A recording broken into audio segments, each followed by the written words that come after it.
Alright, good afternoon, evening, wherever you are, to everyone. Welcome to the stream. Today I am planning to talk about the recent story chapter and the one before it, because I wanted to talk about that one for a while, but never really had enough to say about it to justify an entire stream.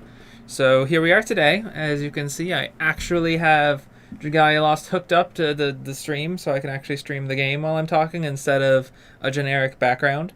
Let me know if any of the audio is not good. I have music turned off from the game. And speaking of which, haha, I remember the background music this time.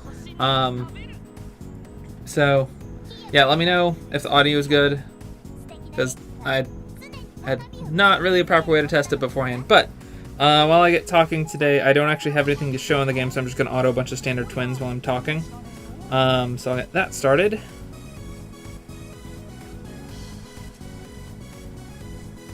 And I'm autoing standard twins because I'm pretty sure I have like a ton of golds and like almost no silvers. I have some silvers, but I definitely have way more silvers.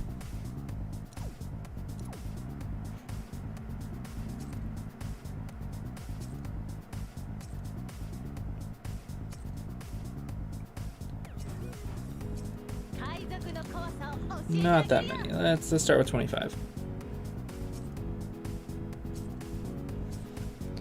Okay, so I'm gonna put my phone off to the side and hope it doesn't melt in the fire.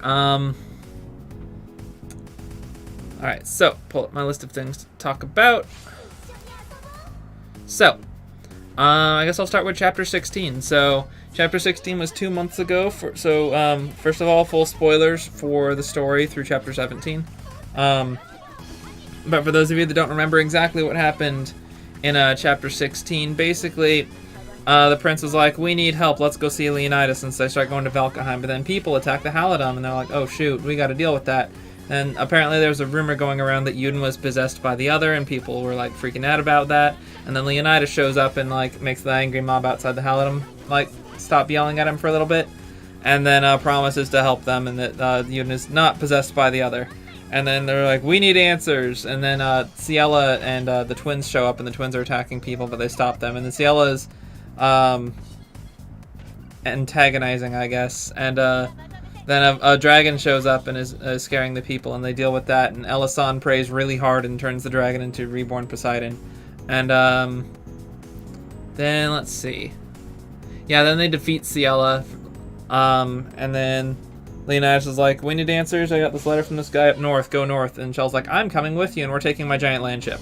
And so then they go north, which leads us to the latest chapter, which happened a couple days ago.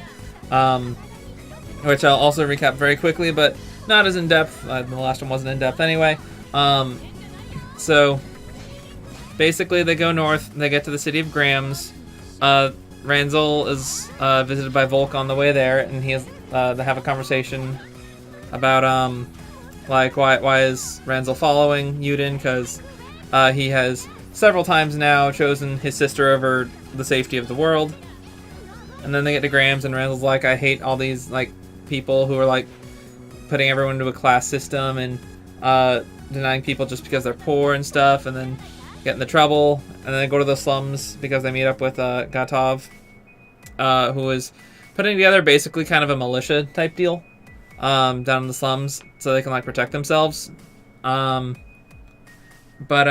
the head of Grams, what's her name, Origa, I think, wants the prince and his allies captured because the prince is like has a lot of dragon packs, and they have an Auspex with them, and other reasons, I guess. Anyway, so they send Templars down there to go get them, but they then try to escape the city, and they do escape through the sewers. And Shell brings a Gatling gun, or I guess it's a minigun. I don't know. I don't know the actual term for it. But anyway, they escape, and then Volk shows up, and then Ranzel's like, I'm gonna help save the world because I have my own perspectives, but I need more, and I'm gonna go get it. And then he tells Volk off, and Volk loses the fight. And then Dragon shows up because marketing. Anyway, so I have notes written down of points to discuss on the different chapters. I don't have too much lore to go into, but I do have some new theories about what was all revealed in the chapters and whatnot. So we'll start with chapter 16. So I've touched on a bunch of stuff on the various discords I'm on, debating stuff with people.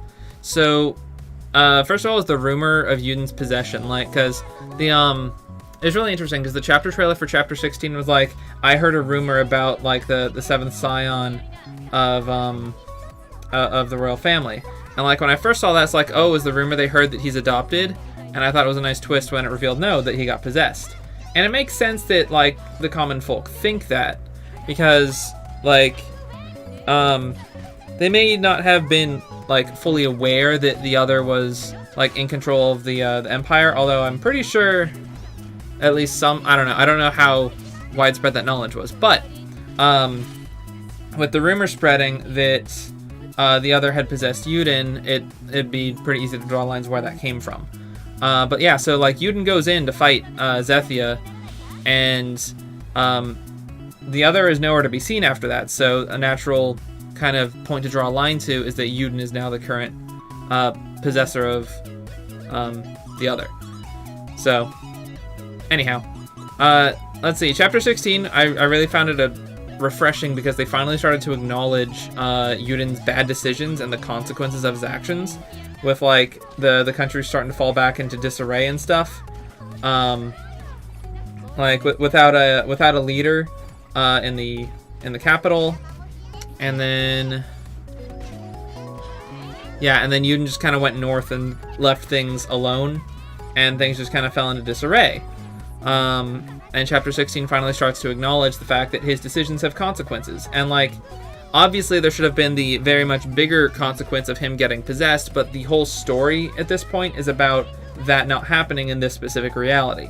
That consequence happens in other realities, and thanks to the efforts of Xena, it didn't happen in this one. That's the only reason the consequences are slightly mitigated. Yeah, so let's see. So the twins are just kind of there in that chapter, which I guess that's fine. I was kind of curious about why Ciela was down there with everyone else as well, because at the end of chapter 15, Nedrick was like, we make for the giant tree or wherever the Dawn Shard is located. And I thought just all the Agito were not going to be in the story until we encountered them again. But then Ciela and the twins, or Ciela follows the party back south, and the twins follow Ciela back south. So I guess the Agito is still like split up or something. I mean, I know they all have their own like goals and whatnot, but like their teamwork is really lacking. Yeah, you thought it was good that Volk pointed out to Ranzel how Yuden prioritized his sister over the kingdom. I'll get to that. Yeah, it was definitely nice that they finally acknowledged that in the story, like from the characters' perspectives. But yeah, so with Ciela heading down south to see the others, it's really interesting with Ciela's dialogue in chapter 16, because we get a lot of insight into her character and her motives. And we see some similar stuff with Volk. Volk's is a little less straightforward, but we do see it's interesting because in their dialogue you can kind of start to piece together their backstory a little bit. And Ciela, even being an ex-paladin, is still personally invested in the dealings of the church. So it seems that all of the Agito are kind of in this weird place where they think they're doing the right thing, but they're definitely going about it the wrong way because it involves killing people. I feel like I've been over this before. Volk continues to be the best written character in the game. If he wasn't trying to murder literally everyone, would want to see him win. Yeah. Well, yeah, so, like, Volk you can actually compare Volk to Leonidas at this point, because Leonidas, in his adventurer story, was like, we must protect the weak and look out for the little guy. To rally, like, the people of Valkaheim is like, protect the little ones and they'll, like, bolster your strength. So different reasonings, but Volk is also trying to, like, fight for the weak type deal, although he's more kill for the weak. So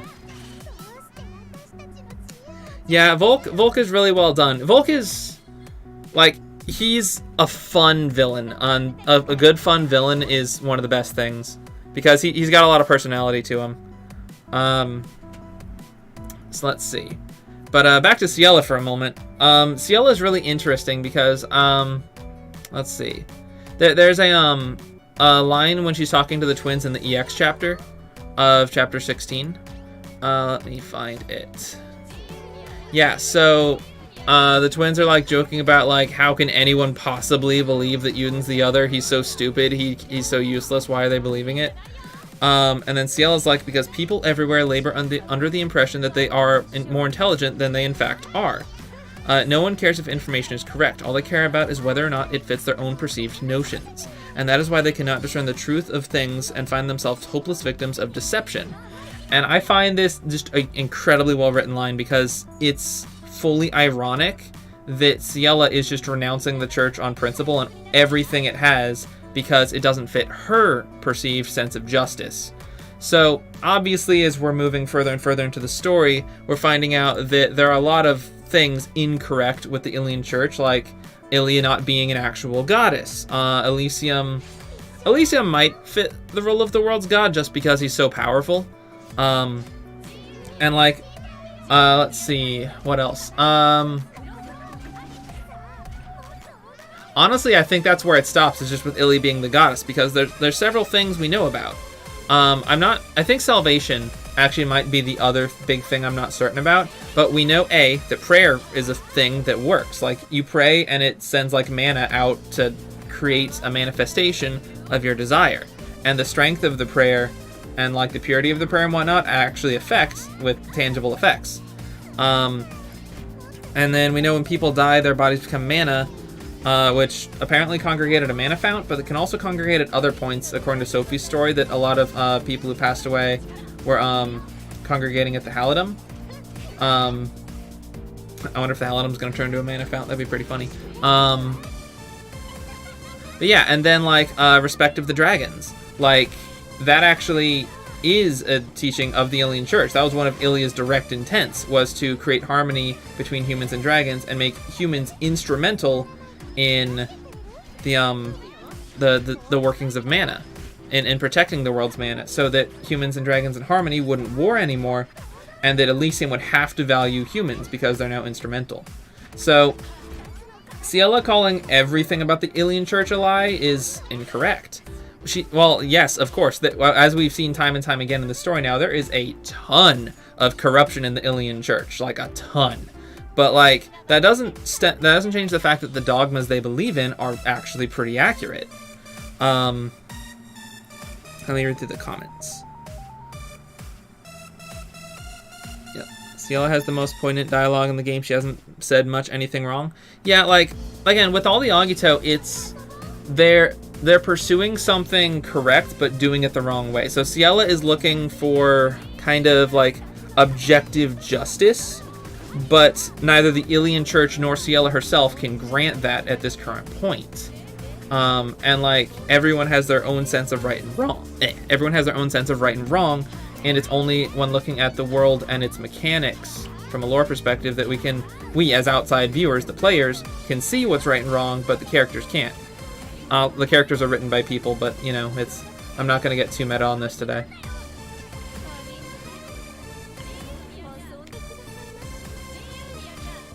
Peanut and Everett are canon now? Yeah, we've known that for a little bit.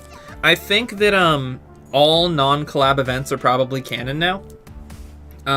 Just because they've been introducing more and more of the gacha characters to the main story. Like Manicaster Joe canonizes both Manicaster Joe and regular Joe. We've known for a while that Flames of Reflection was canon because Galaranzel's story has to be canon for him to be appointed like one of the generals of the New Alberian forces, which is mentioned in Volk's story, which is his introduction, which is also canon to the main campaign, because that's the first time they meet him. Is Ether canon? That's one I'm not sure about. The Princess Connect collab didn't really feel like a collab. That's a really tough question. That's like the one event I can't say because I'm not sure if it's a collab or not. I'm gonna say no until proven otherwise. Let's see.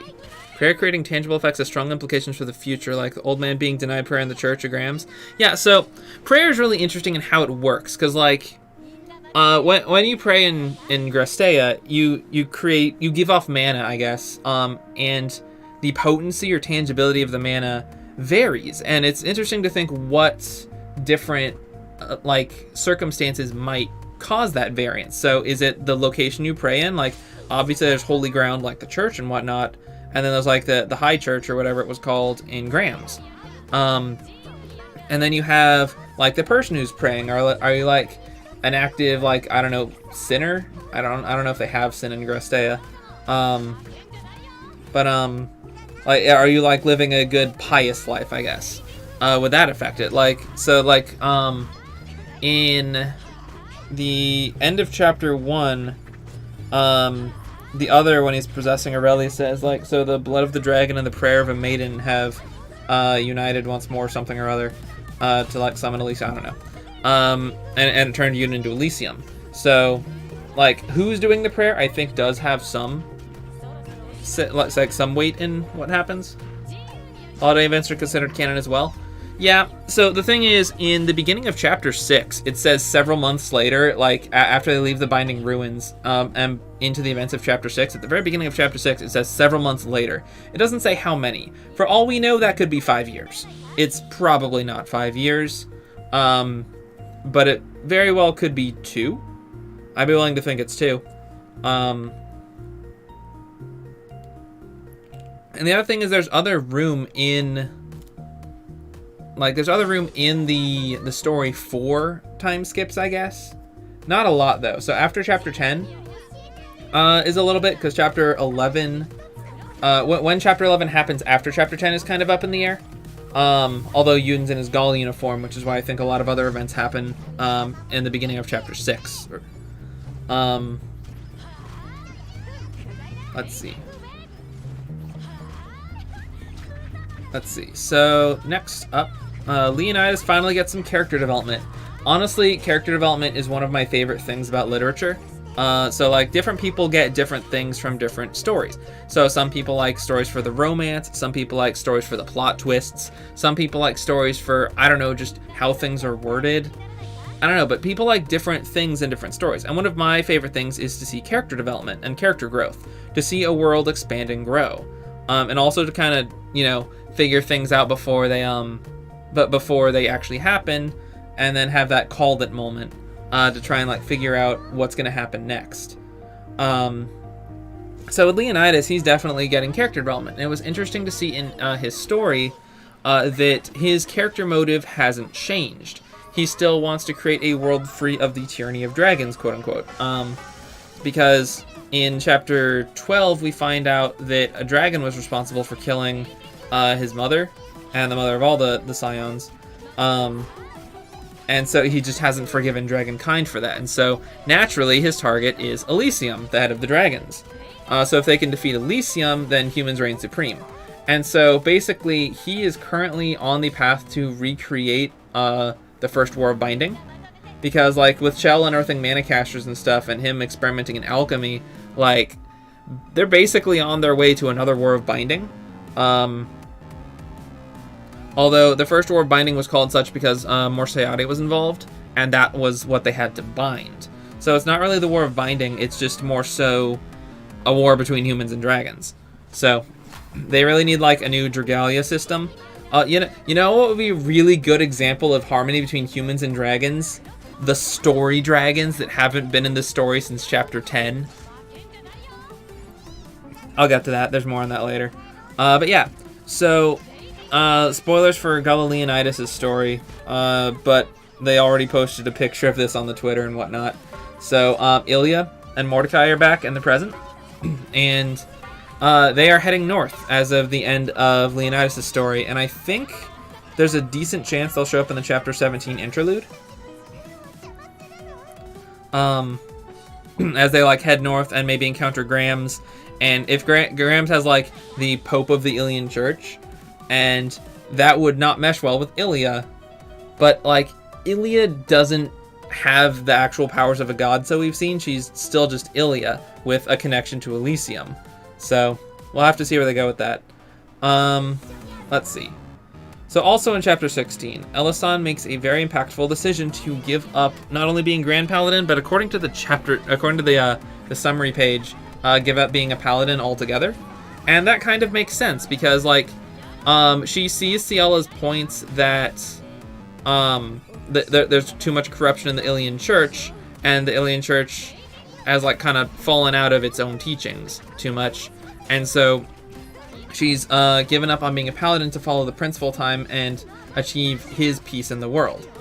And that kind of makes sense. Like when you discover there's like two kind of reactions you can do when you discover something wrong with your organization. You can either leave it or try to fix it and make it change. Now that runs the risk of a schism, kind of like the Protestant Reformation from the Catholic Church. When you disagree, you either try to change it or you break away.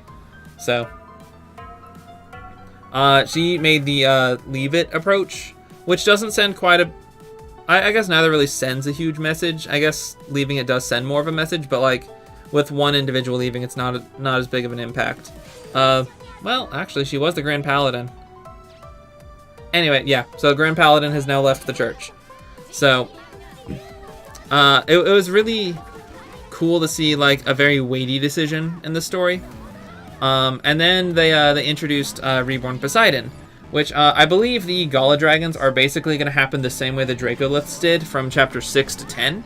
So, in Chapter 6, Midgardsormr was like, oh, like, we need to open the Wind Way, and you can build a Wind Dracolith, and then my powers will protect the Halidom. And then in Chapter 7, Mercury was like, oh, you can funnel some water magic back from St. Laudierre to the Halidom, and we can build a Water Dracolith to make me even stronger. And then in Chapter 8, Mim was like, oh, look at all this mana I've absorbed in the volcano, let's go build a Flame Dracolith. And then in Chapter 9, Jupiter was like, I'm mad at you, Chell, and Chell was like, here, have all this stuff, you can build a Dracolith, and he was like, yeah, let's do it. And then in Chapter 10, Chthonius dies, and Zodiark's like, I will build a Shadow Dracolith in your honor with this mana.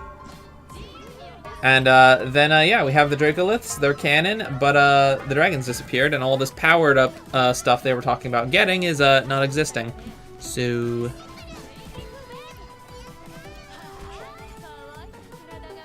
Leonidas is sociopathic? A little bit. Let's see. You don't think any of the royal heirs 1 to 6 have distinctly awful flaws? I mean, 5 looks like he's ready to kill everyone. Let's see. When Galachel happens, because I'm pretty sure we can all agree that Galachel is next, I really hope they give her a custom weapon skin instead of, like, just letting you equip whatever mana caster, because I really want to see her holding the minigun.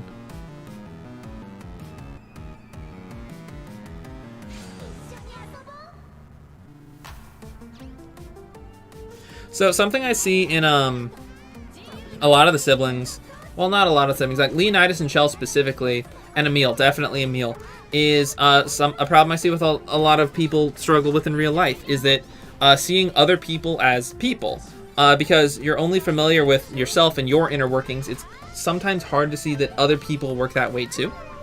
And with these characters, it's like Emil's just like, he's driven by jealousy, but he doesn't regard foot soldiers as people. He regards them kind of more like pawns in a chess game.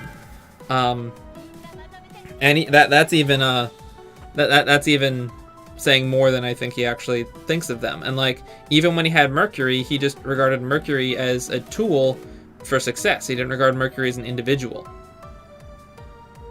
Leonidas had a similar issue, but then, like, because he was thinking like, I'm gonna be strong on my own, kind of like Kion thinks, I think. But he sought for power, and then he lost to Yuden, and that did, like, his ideals of being strong and I can't lose with this, losing to something else, he had to reconcile that. And it took him a little bit, which culminated in Chapter 16, where he decided, okay, I can still be the strongest, but I need to change my tactic. And so he starts doing what Yuden's doing and helping the weak to bolster his strength. Emil is just awful? Yeah. I really want to see Emil's character development. Like, Emil becoming, it was mentioned in Gala Leonidas' story that Emil is actually now the emperor of the Darnell Empire, which is why Darnell still exists. He kind of snuck in there while no one else was. So I think it'd be really interesting if like Emil shows up later in the story and instead of being like some pathetic weakling, he's actually like kind of a bit hardened from like his time as the emperor. and he like just is a little less, or a little more no nonsense would be pretty cool. When did we kill Harl? I don't think we will, not for a long time at least. I have notes on Harl.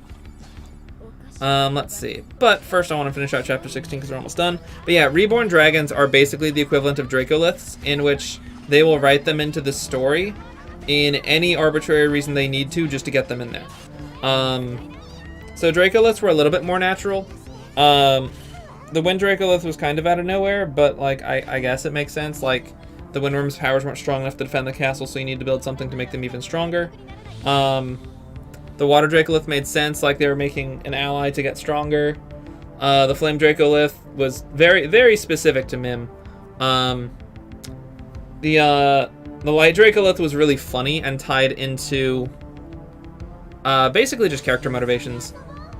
And then yeah, the Shadow Dracolith tied actually very closely to this story with the death of Chthonius, where that was happening anyway, and then just like, okay, also Dracolith. So I think the integration of the Dracoliths was handled very well. But it's a little different with the Reborn dragons because it's like adding a whole new character type deal. Because like it's not a character per se, but it is an entity that you have to interact, that the characters interact with, which means it needs to be introduced. And like, so with Dracoliths, like Dracoliths are all the same thing. We know what a Dracolith is from chapter 6. So when a Dracolith is mentioned in later chapters, like we have that precedence. But with the dragons, they're all different dragons, and they all need a different reason to appear. So in chapter 16, it was just like the B plot they added that a dragon was attacking, and then Elisand's prayer caused it to be reborn. And then in chapter 17, the dragon showing like that was such an arbitrary reason. The dragon showing up because of Ranzel's like will. Like, okay, I'll give that. Like, it's maybe a type of prayer, not really. Like, Ranzel like standing up for himself. But like, if he's gonna summon a dragon, why not Mercury? Mercury is also from Saint Laudierre, and not just that, is the guardian of Saint Laudierre. Like, why this random dragon? Like, I get Mercury is... I know they have to advertise it. I know why they did it from like an actual doing it perspective, but from a lore perspective, it just doesn't make much sense. Like, and I get like, oh, gosh. Narratively speaking and lore speaking, it would make much more sense for Mercury to be the one to back him up. But like, just some random dragon because we need to advertise the next Gala dragon. Sure, let's go. Zephyr does look cool. I will say Zephyr looks cool. I liked Poseidon's design too.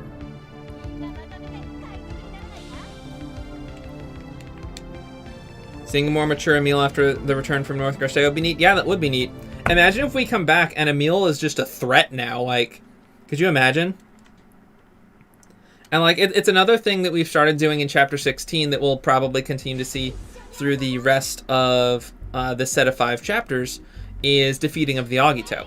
So beforehand, like in chapter 14, for instance, when we fought Volk, Volk like didn't even show any signs of being injured in what we saw of him, like after the fight. He just left because his job was done. And then in chapter 15, when they go north, like they can't beat the Agito. Like they push back Ciela a little bit, but like especially when they fight Nedrick just overpowers them easily. Yet in chapter 16, when it's everyone versus Ciela actually loses, like definitively loses. And the same thing happens for Volk in chapter 17, is that he actually gets overpowered. So the other thing with the Agito is that they do lack the cohesion to work together.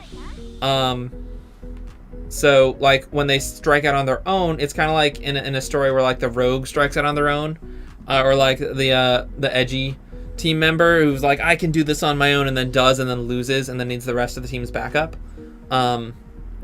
It's kind of like that, but with the villains.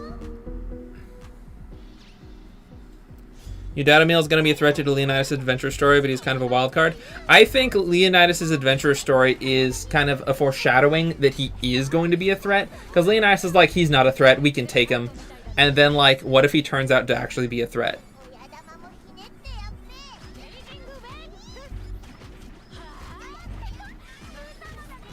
Reborn Zephyr appearing out of nowhere was a stretch. Yeah. Also, Zephyr was old at the first war, but I think Zephyr's a species. We know that Poseidon is a species as well from chapter 13. They showed multiple Poseidons. And honestly, I'm not too upset about him appearing in chapter 16 because chapter 13 happened. And even though we fight all of the dragons in chapter 13, and we see like Void Zephyr and Void Agni, I think at the end of chapter 12, like the dragon of focus in chapter 13 was Poseidon. Because like Poseidon was guarding over the lake, and there were multiple Void Poseidons that they showed instead of all the other dragons that they could have. So it was like good that they started with Poseidon. Oh, my twins run's finished. How many silvers? Oh gosh, my phone is on fire. All right, how many does that get me? 300. All right, I'm gonna set this up for. I guess I'll do another 15 runs.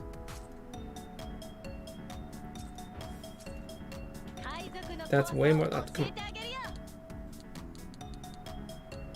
Okay.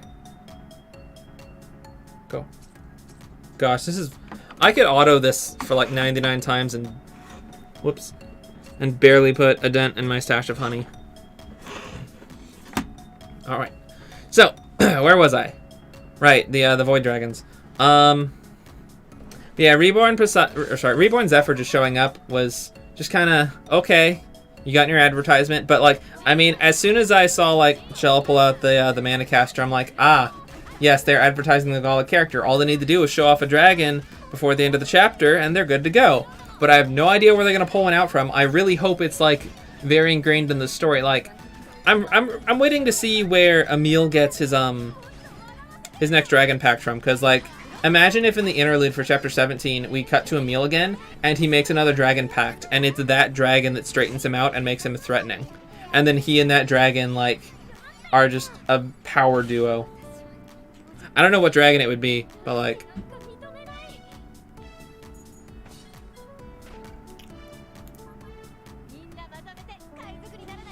let's see. But yeah, it's almost certain at this point that in chapters 18, 19, and 20 we will also get reborn dragons that show up for hopefully not arbitrary reasons. Like Jeanne d'Arc is next in line because we know from the chapter preview of next chapter that Luca's gonna get some focus, Naught's gonna get a little bit of focus, and that means that with the elemental parallels we've had with Elisan and a water dragon, Ranzal and a wind dragon, that means the light dragon is next, which is Jeanne d'Arc. And I am excited to see what they're going to do with Jeanne d'Arc's design. But at the same time, like, Jeanne d'Arc is a character from the Dragon Yule event, where, like, the other dragons were just kind of generic species. Like, Jeanne d'Arc is, like, a little more personalized than that, I want to say. Like, has actually spoken with, like, the main cast. So, no clue how they're going to handle that. Especially with them being, like, so far off the map in the Forest of the Fairies. Let's see. And then I have one more note for chapter 16 with this, which was Chell not being a welfare mana caster was kind of weird. I get that the mana caster is supposed to be a Gala variant, but like, mana caster is the only welfare weapon we were missing. So I was really expecting a welfare mana caster, even though we got Joe. Joe's a 3-star. So, and we have like tons of mana casters of like all the other elements. Did I say mana casters? I meant welfares. Anyway, so yeah, on to chapter 17.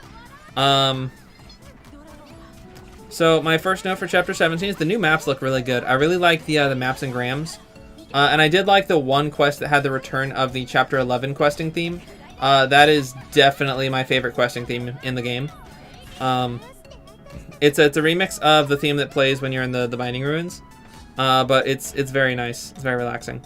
But yeah, then the town maps just look awesome.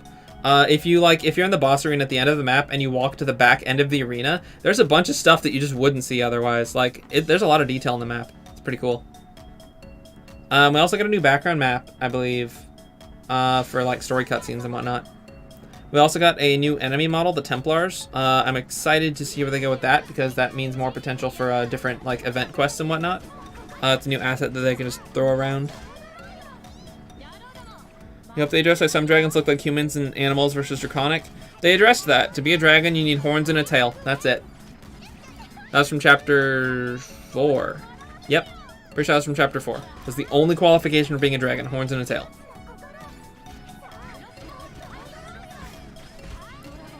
Let's see.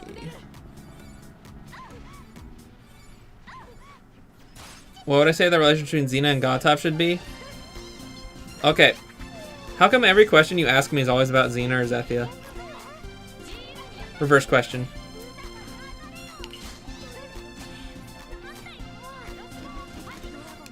But in the meantime, let's see. The Alien Church of Grams being against the group may be setting up the Apostles and or Archangels as the next bosses. So, I'm pretty sure we know from shoot, what's it called? Agents of the Goddess. There are 5 Apostles. Now, 5 is a very special number in Dragalia Lost, being the number of elements there are. So, even though we have Nevin and Pina as adventurers, I wouldn't be surprised if they teamed up with their dragons to be kind of like the twins with like 2 different bosses at the same time or something like that for the next round of bosses. So we got the preview of the next bosses, and I know some people on like Discord and Reddit were pointing out that the wings of the boss kind of look like Ramiel's wings. So it would be really cool if the next round of bosses were like the Archangels and the Apostles, a mix of the two, or like both together, just like trying to capture Yuden and the others for the aspects of Grams. And like, yes, Nevin and Peenan are residents of the Halidom, and like they had Agents of the Goddess event.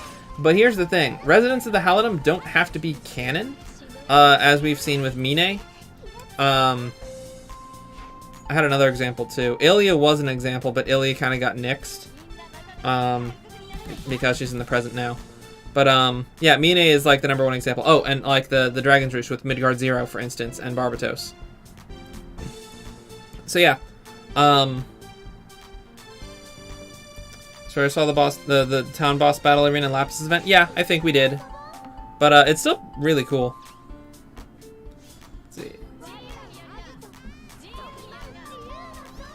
Let's see. Yeah. So even though the apostles' like goals lined up with the prince and the others in Agents of the Goddess, it's quite possible that they are still loyal to the church over Yuden and what he's doing. And it'd be like, I'm sorry, but I must like capture you and take you in for like the good of the church or something like that. I don't know. It's gonna question where the loyalties lie, and I think it's gonna come down to like some sort of tussle. I don't know. But it's an interesting character interaction we haven't seen yet of betrayal. Like, I don't think we've had any major aspects of betrayal in Dragalia Lost as of yet. Like, we've had Zethia stabs Yuden because she got possessed, but that wasn't like a character betrayal, that was getting possessed. And we've also had Harl kind of trying to kill Yuden in chapter 2. But like, that's not really a twist betrayal, it's more of a like setup from the beginning, because that's like the first time we meet Harl.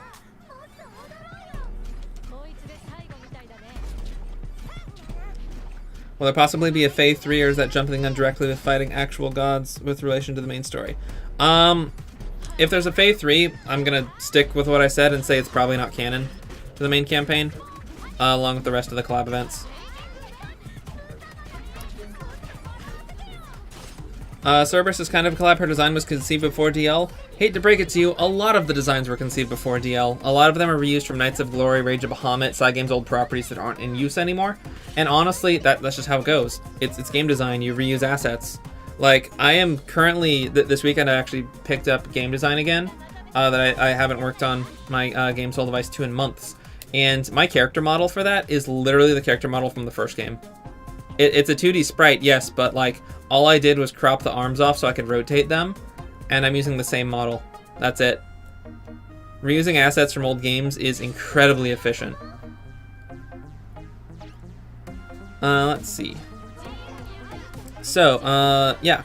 So I think it would be cool if the Archangels were the next round of endgame bosses, because we could, there's 5 of them. We could have one for each element. And then it would create some really cool character interaction. especially since we know like one of the apostles might be a traitor, and like 2 of the apostles are already friends with the Hallam gang. So, yep. On to my next point, Ranzel and Volk. So yeah, it was brought up earlier. The story finally acknowledges that Yuden picked his sister over saving the world, and like Volk calls him out on it. It's like like that guy you're following has like chosen his sister over the safety of the world. So it's nice that they finally acknowledged it in the game, because we were all complaining about it. And like, they don't have to have any major consequences with it, but they do have to have the characters like consider it. And that's what Ranzel does in chapter 17. And like Ranzel brings Luca into it, which I actually think is going to tie into the next chapter, or early in the next chapter, when like, because it's hinted that Luca, or they showed off a picture of Luca, and they hinted that like some Sylvan or whatever, which is probably Luca, are gonna be like the focus of the next chapter. So like Ranzel was chatting with Luca about like that they all have their own goals that they want to pursue, and they're still pursuing Yuden. So I definitely think that's going to come up in the next chapter, and what they set up here at the beginning of this chapter is good, because setting things up in advance makes for a more cohesive story instead of pulling things out of nowhere. Zephyr. So yeah, let's see what's next on my list. Oh, right, it would have been nice if Ranzel actually changed into his Gaul uniform at the end of this chapter, just because like if he's choosing to like stay with Yuden and help him out, it would have been nice to have like changing into the Gaul uniform to like signify that, because his Gaul uniform is it signifies his role as like Yuden's general. So it makes sense that Elasan didn't do so last chapter, considering she was leaving that role. But at the same time, it feels like a reality trumps like potential for lore here, because if they couldn't do it with Elasan, they probably couldn't do it with Ranzel. It just would have been thematic to see him change into his outfit. Let's see. Yeah, I already touched on how it would have made more sense for Mercury to be the dragon to back up Ranzel than it would for Zephyr, even though Mercury is like super far away. I mean, we don't even know. No, we don't even know if Mercury's super far away. We haven't seen the dragon since chapter 10. We have no idea where they are. They could be on Gran Fiore for all we know.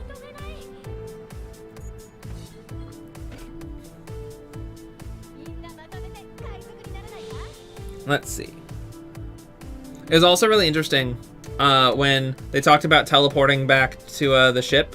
That they're like, oh, we can't do that here because there's like a magical barrier around the city. And I'm like, okay, I'll grant that they did that, but accounting for like the teleporting out of the city type deal seems a bit okay. And it's just like fast travel is currently unavailable or something. So it's kind of strange that they introduced that mechanic or that lore thing to just say, no, we can't use that. But at least they address, like, I guess saying we can't use that here is significantly better than not addressing it in the first place. So, and then it's also part of the excuse that they're trapped and Chell whips out her mana caster to blow open the gate.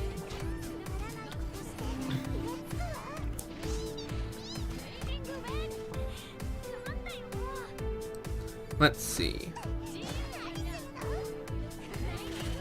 Yeah, so another thing I want to talk about is Volk and Getov. So, let's see, do I have this pulled up by chance? Kind of, sort of. I need to back up. I have the wiki pulled up with the what everyone says over on the side. Let's see.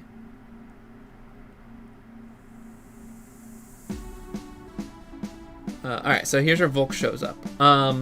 He shows up. And then Gatov says, this one is with Agito. And the prince is like, you know him, Gatov? And he's like, oh, I know him very well. But then the Templar captain says, I have no idea who this new knave is, so we'll just sort the lot of you together. So that's really interesting right there. Because Gatov knows him, but the Templar doesn't. So that tells us a few things that we can interpolate. So first of all, Gatov knows him. That means Gatov knows not just Volk, but the Agito. And he knows Volk. And he knows Volk well, he says so. So my personal running theory is that Volk is from Grams, but like not high up in Grams. He's like from the slums of Grams, but he could have been higher up, or tried to be higher up, but was refused, and that's why he hates the privileged. And obviously, if he was in the slums and went to a life of crime, naturally Gatov would try to help him, because Gatov's character was set up like that in this way. So, if Gatov failed to help him and he instead went to Nedrick and took the mask and swore vengeance on all those with privilege, that would definitely drive a wedge between him and Gatov and push their paths in the different directions. And why it's important that the Templars don't recognize him is because this means that Volk isn't just some rando who launched an attack on the city that Gatov had to rout. Because if he attacked Grams, the Templars would probably know who he is. Which means he probably hasn't attacked Grams before. So, yeah, with that, I definitely think that... We know that there's some history there, but I think that might be where it lies. That's about all the information I can surmise on that. Yep. I have notes for Chell and Zephyr, but I've already talked about both of them. Reborn Zephyr will be the next Gala, a Winds Dragon. Chell will be the next Gala after that, a Shadow, 4-strike based mana caster. And it does kind of suck that we're getting like a 4-strike mana caster right after a 4-strike mana caster. But I mean, whatever. I guess we need more. We at least need the Shadow mana caster. So it would be nice if we finally got a close range mana caster, just one. But like, it is nice that they're not rolling out mana casters left and right to fix the saturation problem, because then they have an oversaturation problem, and we're sick of mana casters. Because we already have the oversaturation problem in every other weapon class element combination, so...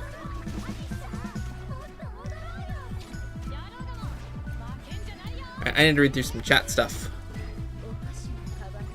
Let's see. The whole game's a rehash of Knights of Glory? Kind of. I mean, at least in assets. And in some story beats too, with like Albert, Urias have recycled story beats from old. Lily has a recycled story beat from old. I feel like the Great Worms have been sidelined. They've been more than sidelined. They're all but forgotten. Let's see. In the official art for the current art, Ranzel's the only one of the main gang without his Gaul outfit? No, he's in his Gaul outfit. Everyone's in their Gaul outfit, to my knowledge. See, the magic barrier blocking and teleportation magic was a bit cheap, but agree that it's better that it was acknowledged, otherwise contradiction. Yeah. I mean, it's not so much contradiction, it's just so, like, if they're, like, trapped and can't get out and they don't acknowledge it, then we, the players, after the fact, will be like, why couldn't they just have teleported out? Honestly, we, the players, can now argue, why didn't they just use their army of cannon dragons to rush the city? Like...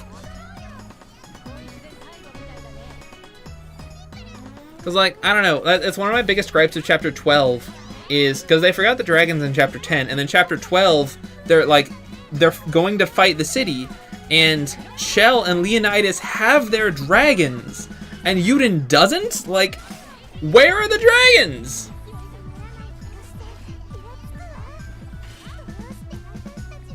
I was actually surprised that they even say crime is a result of wealth disparity, that bluntly. I mean... Like, kind of, sort of, but like, there's people who resort to stealing because they need things, and there's people who resort to a type of crime like hurting others because of power, like the Templar that wouldn't let the man pray. Like, I would argue that that's a type of crime, it's just not a legal one. It's not a crime in a legal sense. But it's still a crime against humanity. Let's see, we finished again. All right, how many of these do I have? Okay, that's actually a decent amount. I don't know what to put on next. Have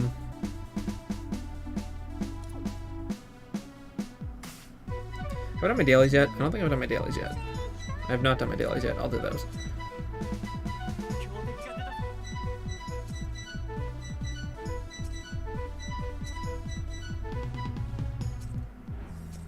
Can't auto-repeat this. Whatever. Anyway.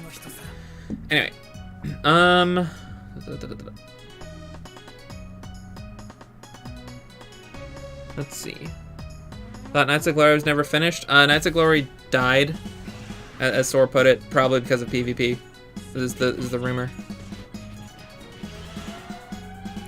They've handled PvP decently well in Dragalia Lost by keeping it separate from the rest of the game, and like the only major reward is like some sunlight ore and stuff in the treasure trade, and then the weapon skin, which is honestly what we've been asking for. Is like, if you want to incentivize us with like clearing up something a bunch of times to grind it out, give us something optional that we want, like a weapon skin. And like, I guess I'll take a break from the story for a moment to talk about my strategy in the Alberian Battle Royale. Is that to farm it out, because like you can AFK farm, but that actually takes forever. It's much faster to actually try. So what I did is I bought the staff, and I hung out on the edge of kind of near the edge of the purple zone for the entire run, scavenging as much as I could. 2 healing skills, a knockback skill or 2. A spin attack is the other good one. Don't take the ranged wind one, it misses too easily. It's only good for hitting enemies that are running away. And then as the staff, if you happen to take like damage from poison or the purple or whatever, you can heal yourself with the 4 strike. And then just wait until the end of the match. And if you happen to find an AFK, kill them for Dragon Gauge. And then just avoid confrontation at all costs until the very end of the fight, and hope that other people kill each other. And if you manage to snag 3rd place, you get 40 points. 2nd place also nets 40 points. And 1st place snags 80 if you get really lucky. And 4th place only nets 20, but like I was able to consistently get into the top 4 using that strategy. More often than not the top 3. So it farmed out the points pretty quick. Anyway, back to the story. I was almost finished with the story, wasn't I? Let's see. Yeah. So then the chapter ends kind of where I expected it to. When they revealed the chapters, chapter 16 new bonds, 17 grams, and chapter 18 force to the fairies, back at the anniversary, I was like, okay, chapter 17 is probably going to end with them going into the forest of the fairies, which is exactly where it ended. Also, speaking of the ending, the new character Sheila. I'm not going to bother theorizing anything about Sheila. We know actually nothing about her. We know what she looks like and that she can open the portal to the realm of the fairies. That's it. That's all we know. She has no ties to anything else except Gatav, who is also too new of a character to kind of draw lines from that. But if you guys have theories, I'd love to read them and see if I can elaborate anything. I feel like Onslaught events are a lot lazier than older event types. I mean, yeah, they are, in a sense. Like, I gave Dragalia Lost a little bit of a pass for this year because the pandemic happened and everything. It's not an excuse for no content or bad content, but like, kind of less development resources. They had to recycle a lot. And yeah, that makes sense, but like, there's still some clever ways they could recycle it in, I suppose.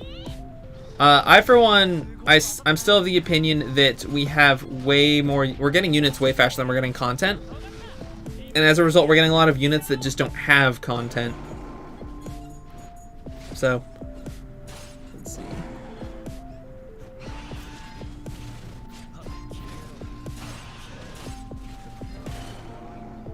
Let's see.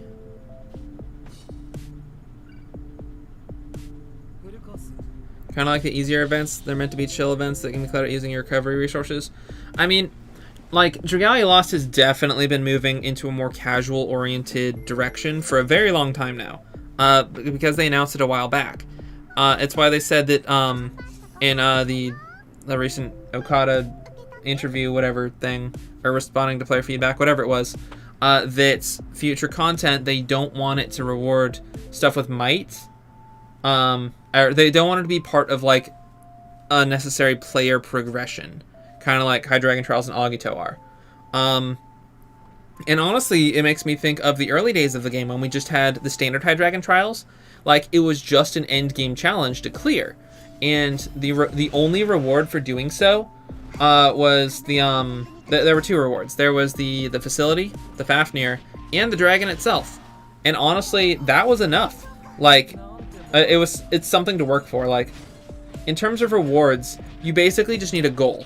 and the goal needs to have milestones, I guess, because like if it just takes forever to get from one place to the other, it's kind of boring. But if it has milestones, like the unbinds on the dragon, for instance, and the levels on the Dragolith, or not the Fafnir, you can keep track of your progress, and you actually feel like you're making progress instead of working forever towards something that might be underwhelming. Poor Alex, Mim, Leaf ended up getting shafted. Let's see. Laxi got shafted from your comment too. Yeah, they all are just not here. Leaf didn't get shafted as much because he actually appeared in the interlude, so we actually know where he is and why he's not there. And that interlude also addressed... I didn't talk about the interlude from chapter 16, did I? Alright, yeah, so the teleportation crystals are...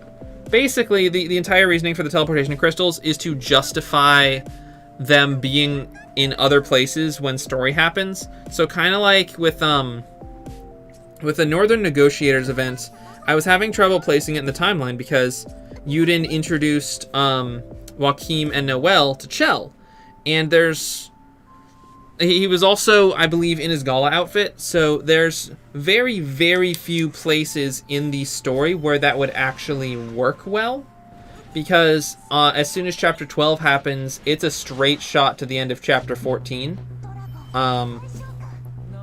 So, like, there's not really time, because there were several conditions. First of all, he had to be on good terms with Chell to introduce them, and second, they had to not be in the middle of something.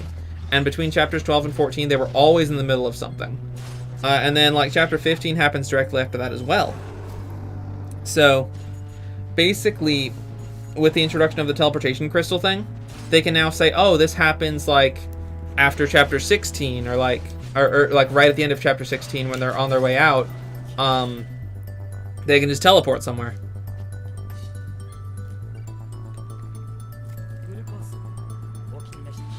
The Squishums counts as a casual prize despite the astronomical odds. Astronomical odds. Okay, let me show you something.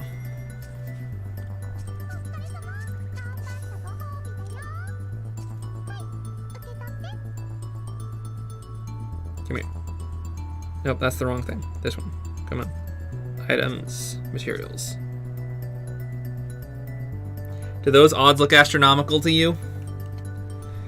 The answer is yes, they should. I have been gotten very lucky. But, I don't know. Squishums are kind of just bragging rights. They kind of are a casual prize. And they're not necessarily meant to be farmed. I actually got 2 of these on Void Dragon triple drops. I ran like 60 of each Void Dragon.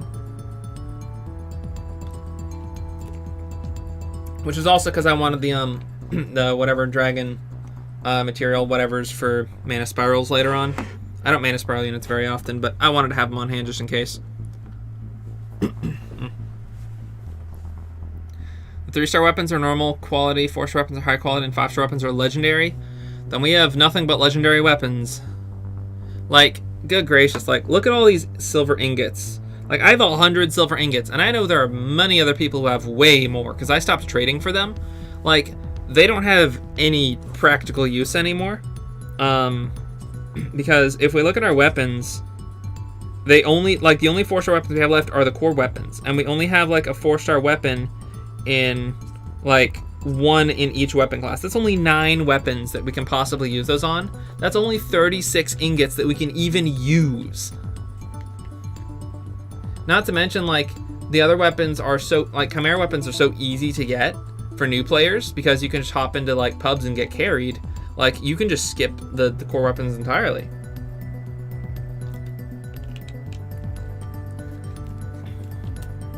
So, anyway, let's see. I need a reminder on what the interlude was for chapter 16.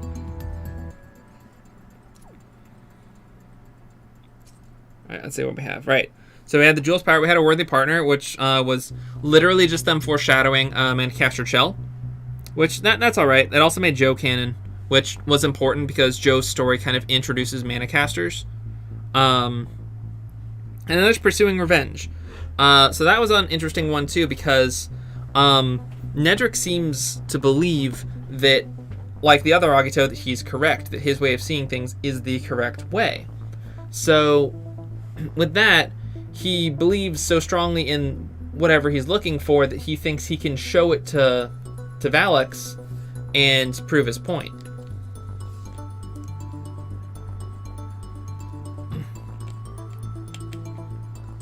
I think Void and Elemental Core should be dropped to 4-star. I mean, kind of. It's definitely too late to make that change. But yeah, like, I don't know. One of the things I didn't like is having to max unbind 5-star weapons for the 4-star skin. Like, because the 4-star, you can see in my character art that I actually had made up, the bow, that bow that my character is holding is the 4-star wind bow, Epidemic. And it's my favorite bow skin among them because it has a little quiver in the top. But when the weapon change happened, even though I had the 4-star bow, I didn't get to keep the weapon skin. I had to re-unbind the weapon, which was annoying. Spent 28 twinkling sands for that skin. Worth it. Anyhow. But yeah, so I'm curious to see where they go with Valix being with Nedric. Because, like, and the other thing is, Nedric pointed out that the mask is still affecting Valix, which is very evident in the fact that Valix just wants to kill him. Because the mask is amplifying primal desires. That's what the masks on the rest of the Agito were doing too. It's taking their ideals and adding killing to the factor, like just straight up killing, which is exactly what's happening to Valix. Valix wants to stop Nedric from doing evil, and they've thrown killing into the mix with the mask. So, yep. Them talking about how he's still there doesn't fix my the issues I have with him being left up north in the first place. Like, they definitely could have brought him with, because they were going to bring Zethia and left her behind. They could have brought him instead.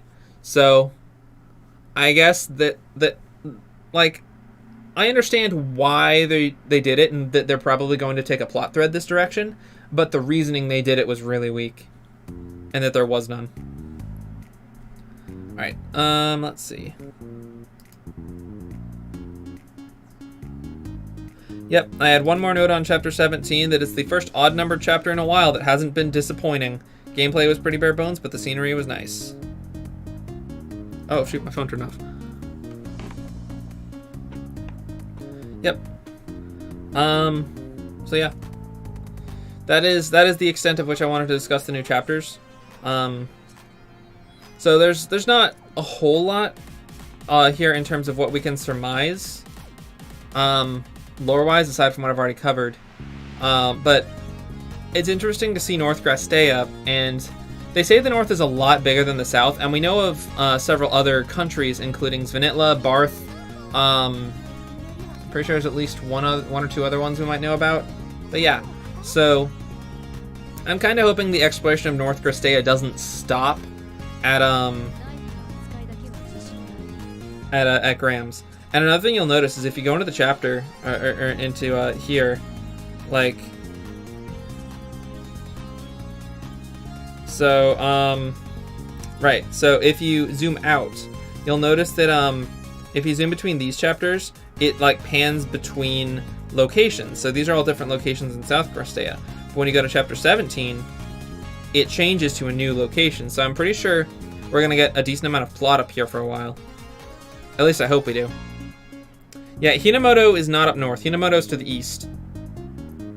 So.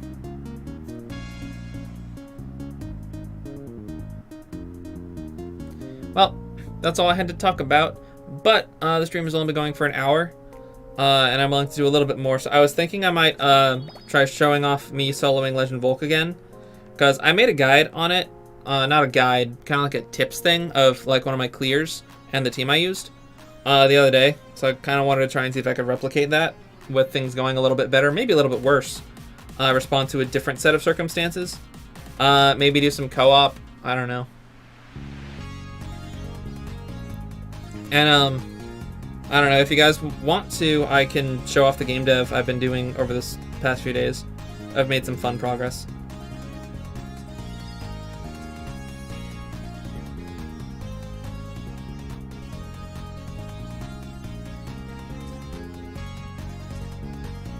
I do not have the stamina for this, but I don't care.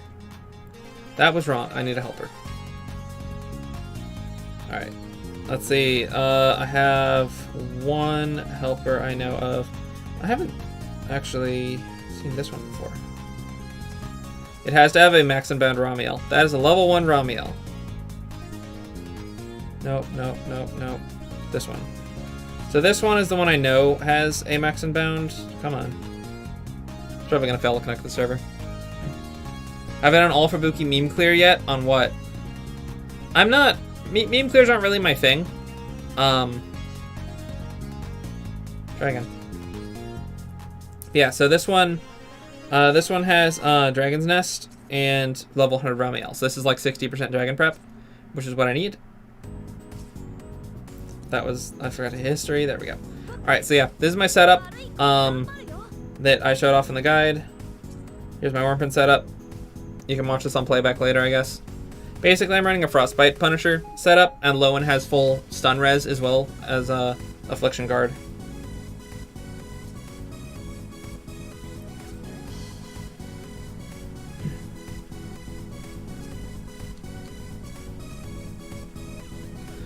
Alright, and I do not have game audio, so this is not going to go super well. I'm only going to try this a couple times.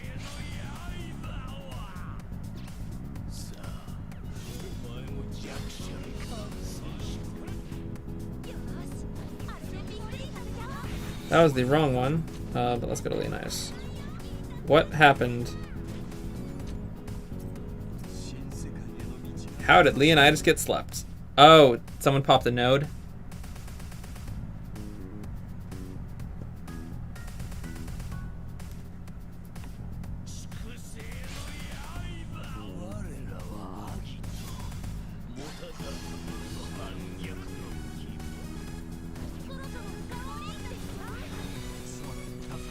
Good, Leonidas is the only one afflicted. Alright, now I just pop all this stuff.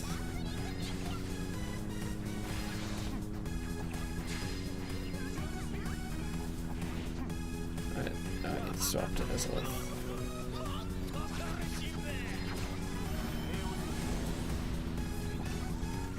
1001, 1002. Oh shoot, the stun didn't land. Try again. So by stunning him at this point, I can skip the spin attack phase, which it saves a lot of time, which is nice. And it saves a lot of hassle, which is even nicer.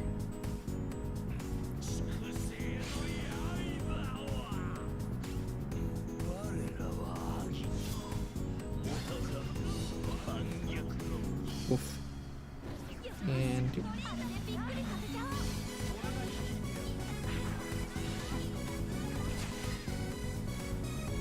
I popped that last node where everyone was last, because I want to give everyone time to not stand near it. Please don't hit Lowen. There we go.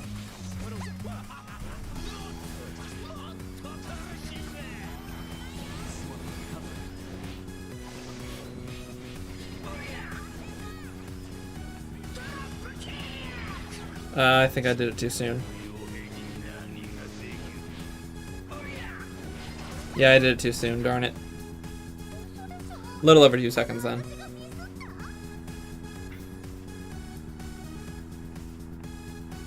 I'll be glancing at chat every time I have to restart, so if you guys want to say anything, go ahead.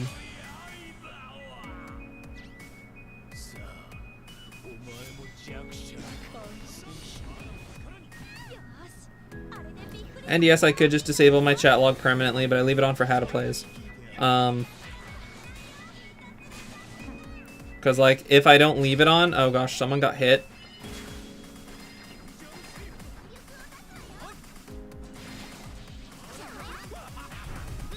Oh, gosh.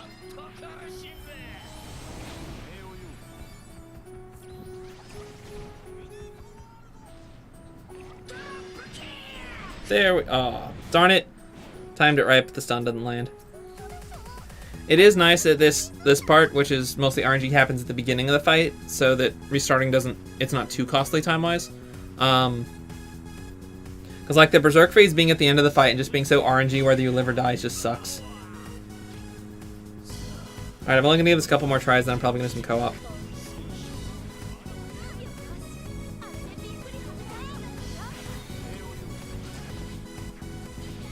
Who got hit?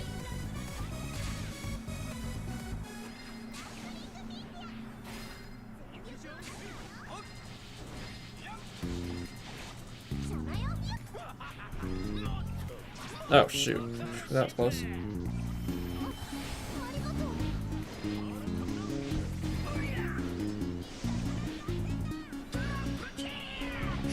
Are you kidding me? I guess this makes up for all the times this didn't happen when I was testing it. I think Arctos has maybe a 60% stun chance.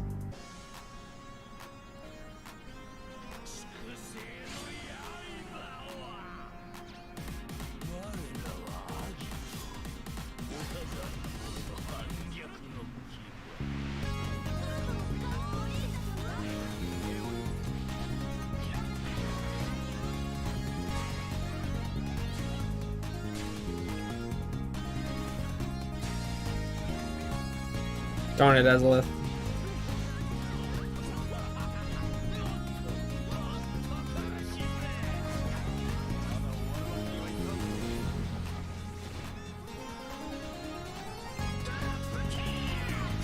There we go. If he announces Pestilent Wind and you stun him, then you're good to go.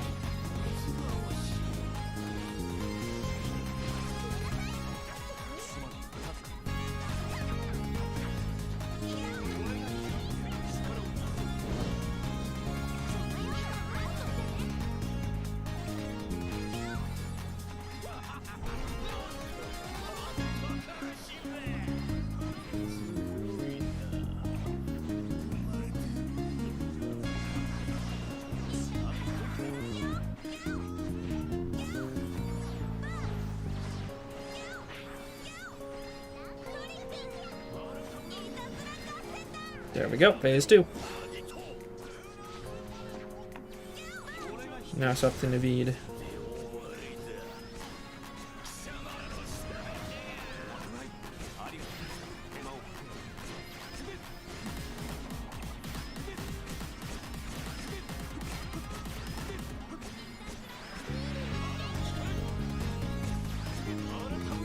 Use that skill a little bit early. Hopefully that breaks 10% of his HP. There we go. I want to 4-strike that wolf that knocks it off. It's just dead. Never mind.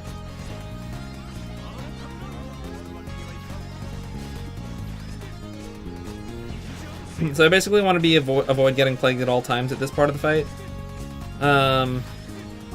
Hopefully no one pops those accidentally. Darn it, Ezlith. Oh gosh. Don't get plagued, don't get plagued, don't get plagued, don't get plagued. Right now we get plagued.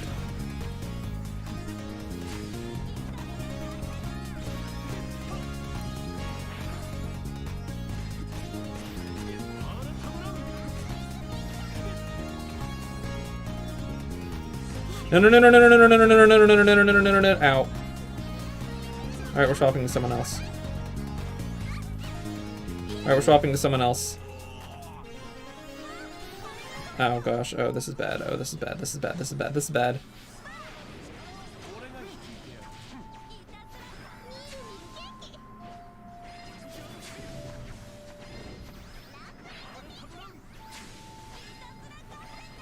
Okay. Okay, oh that's bad. Oh, that's kind of bad, yeah. Oh, did Lowen just get... Oh gosh, oh this is bad. Remember when I said this is bad? Okay, I'm just gonna do that, and then I'm gonna do this. Oh gosh, Lowen died. Oh, darn it. Alright. Well, I'm gonna call it there then. And go on to some co-op. I need materials for things. Let's see what I need. Alright, so I'm good on twins. I do actually need some Ciela materials, so I'll open up a Ciela room.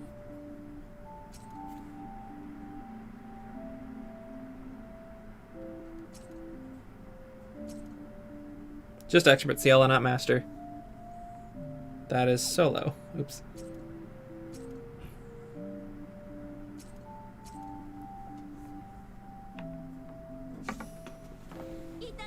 Alright, so, what does everyone had to say?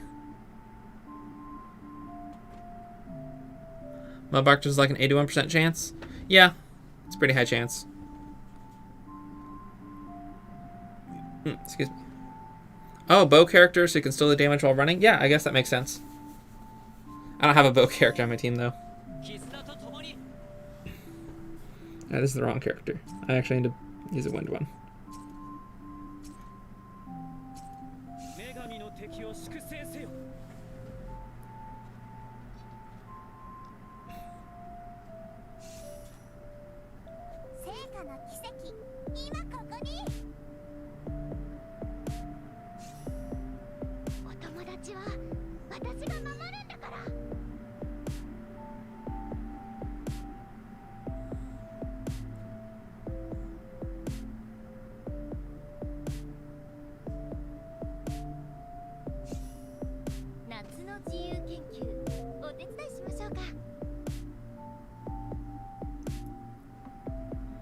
Alright, I'll give it about 20 more seconds, 30 more seconds for another person, and then I'll open it to pubs.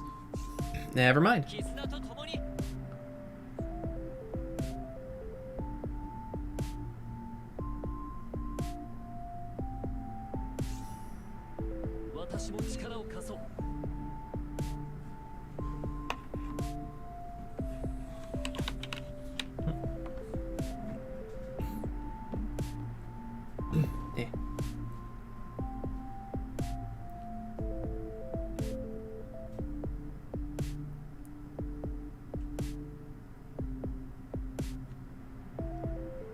Okay, let's go.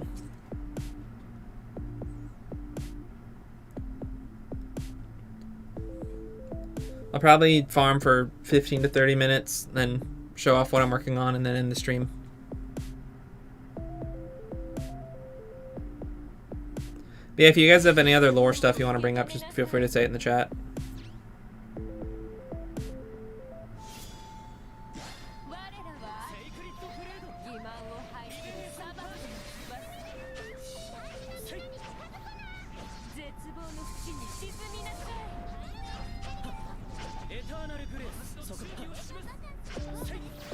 Ow, ow.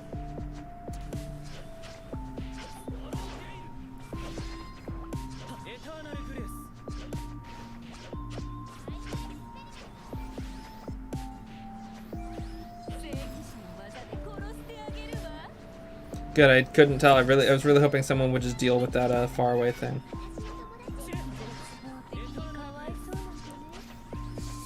I don't like the amount of dead I'm about to be. I don't like the amount of dead you're about to be.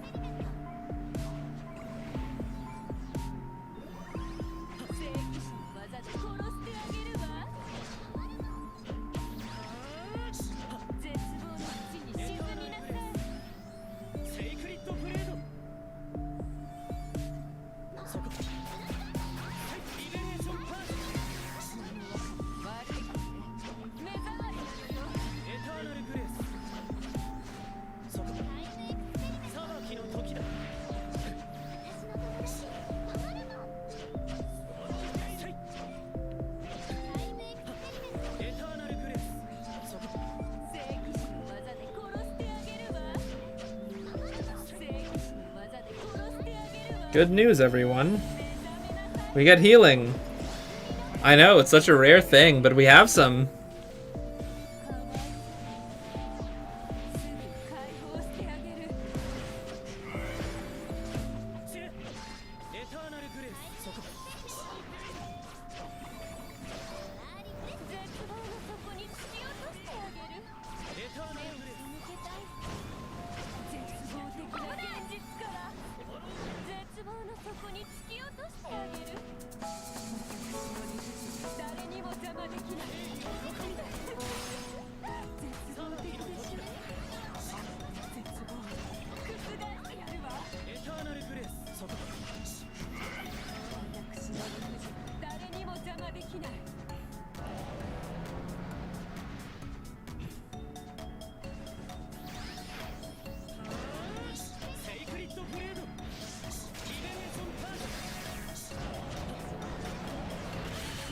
There we go. No survival bonus.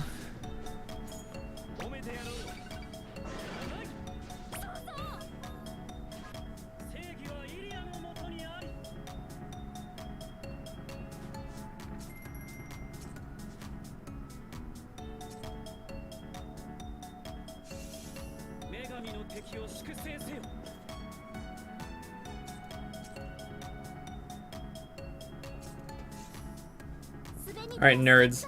Keeping you alive this time.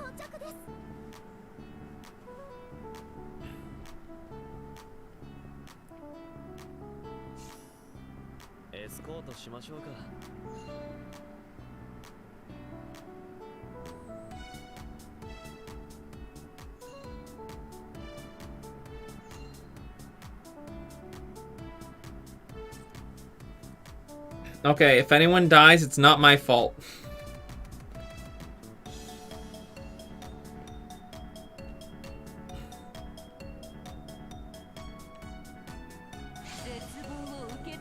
I have cleared Master Cielo with this build several times.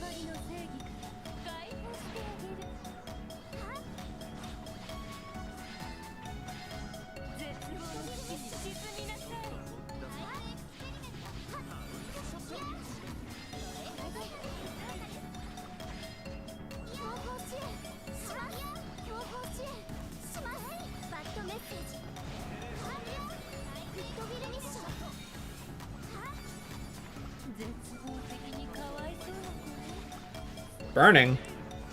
Someone brought a burn shirt seal?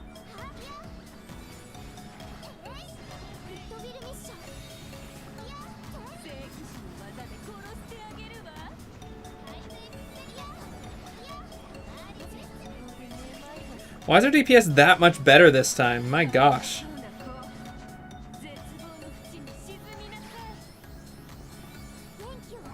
Forgot I could do that.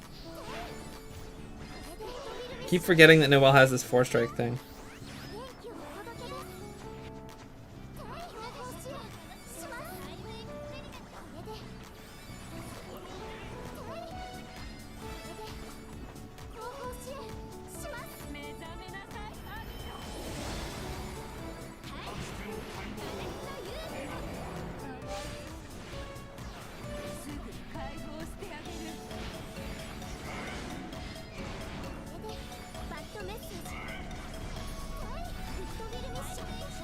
I like how I'm right on top of Ciela and my skill 2 still throws the thing into the air. We might be skipping this phase, actually. Nope.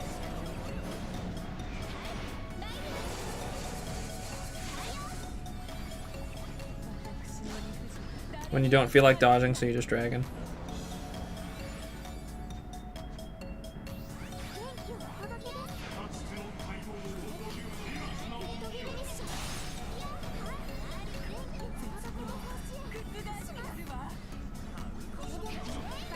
Oh boy, with my boosted skill damage on break.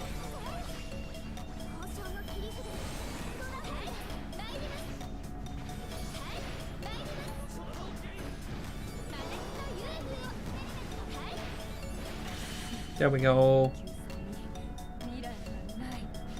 Thoughts on power creep? This is a gacha game, that just happens. So, a gacha game is ideally designed to keep players playing, so that they spend more money on it. So power creep needs to happen very gradually, otherwise people are going to view the game as unbalanced and not want to play it anymore. Like with Galacleo. Otherwise, power creep just happens. Does it suck? Yes! Is there any way around it? No. Anything with an ongoing development needs to make the new stuff as good or better than the previous stuff. As good is fine on a game where you buy it once and you have it. And then if you have a game like this where the development on goes and you can always buy more, it needs to get better. Because if it's just as good, then you don't need it. Like, why would you summon for something you don't need? Aside from something you want, which is the other thing. So.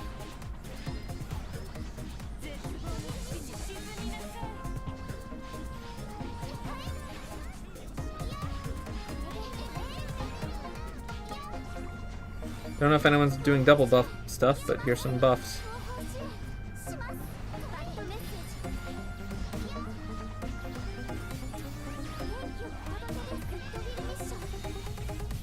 Can't remember what this 4-strike does, but I'm doing it.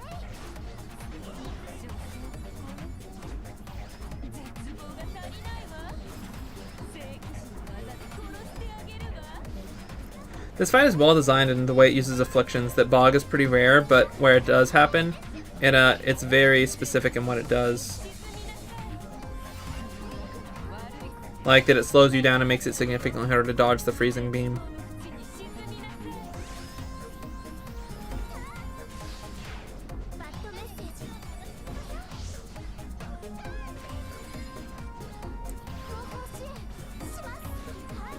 Has there been a G2 of adventurers? I don't know what G2 means.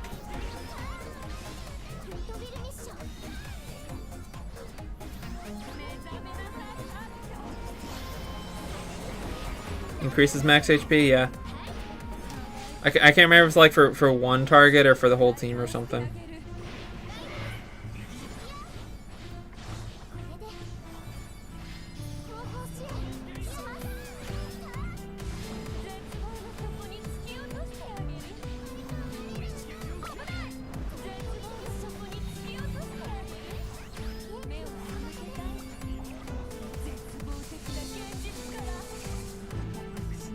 Oh gosh. Whew.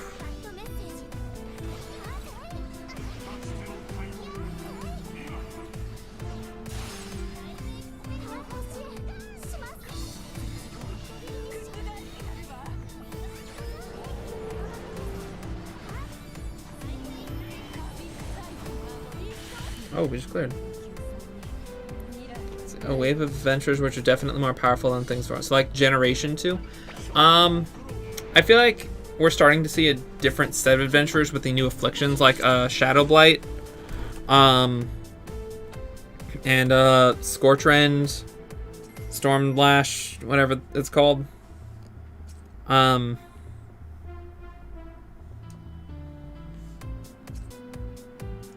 So I don't think it's a new wave. I don't think we've seen like a large number of adventurers that are more powerful than previous ones yet. So.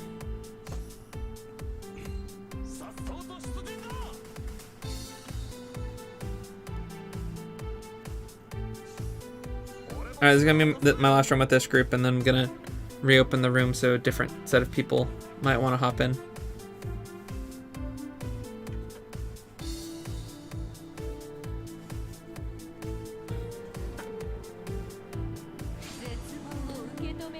Yeah, Glio was not a new generation. Glio was a new, I don't know what to call it.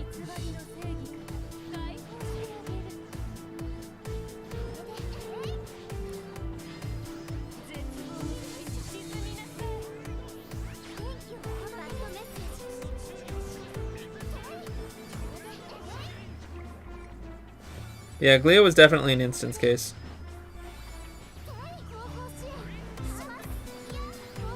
Move.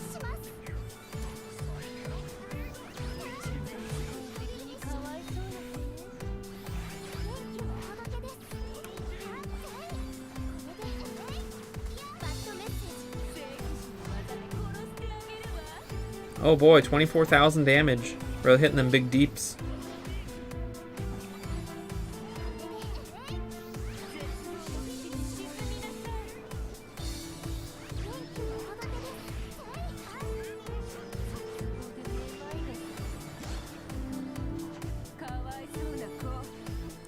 I mean, yeah, Frostbite started introducing the new afflictions. Basically, Frostbite was really only added, though, because Water didn't have a damage over time affliction, so it didn't really have a Punisher strat. It had Bog instead. And, like, Bog was doing its own thing, honestly.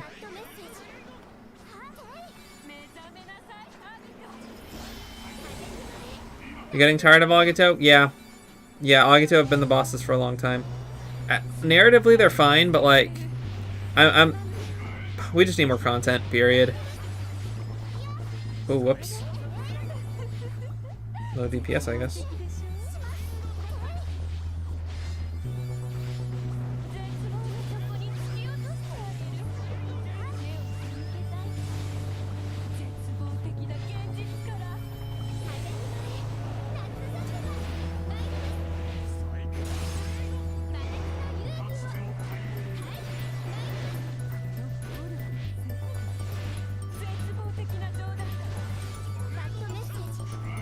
dispel that finally.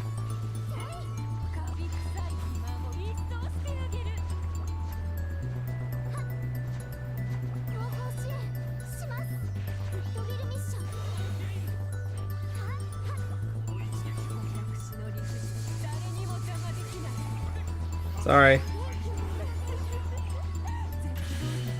Well, no death. Bog seems useless. Bog is a 50% damage increase. Bog is as useless as stun and sleep and whatnot, in that its use case is hindered by the fact that everything resists it. But Bog is very, very powerful, especially in Mercurial Gauntlet. If you Bog on break, you can deal massive damage.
So I actually have all of my Halidom facilities at max level and all of my blade weapon bonuses. So this is the, I believe, the strongest victor you can have, aside from maybe variances in Wormprint selection. Just look at that strength. Almost 7,000 strength. Remember when 2,200 was good? Like really good for original HMS?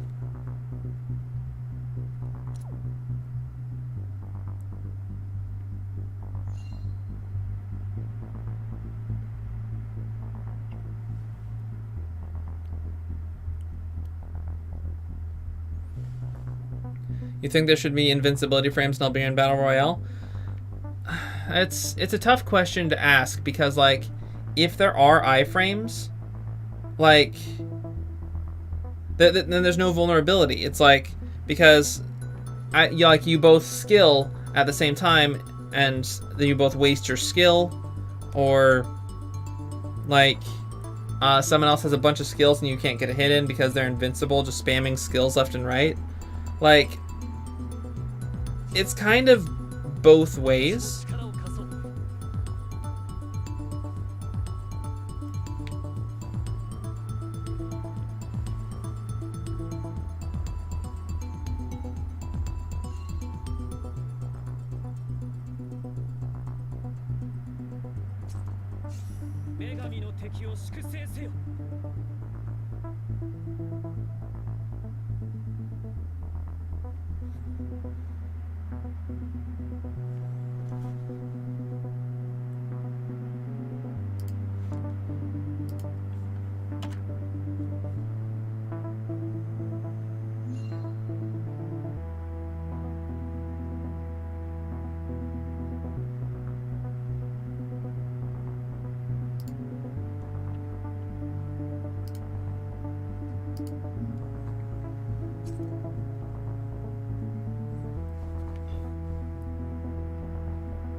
And I remember when Dread King Rathalos was on top.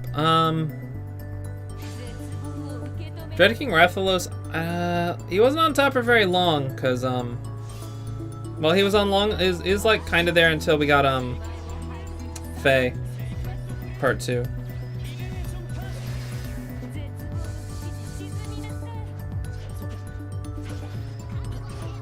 Because that's when we also got Mars, because Mars came out in the middle of a collab. Oh gosh, I'm dead. Not quite.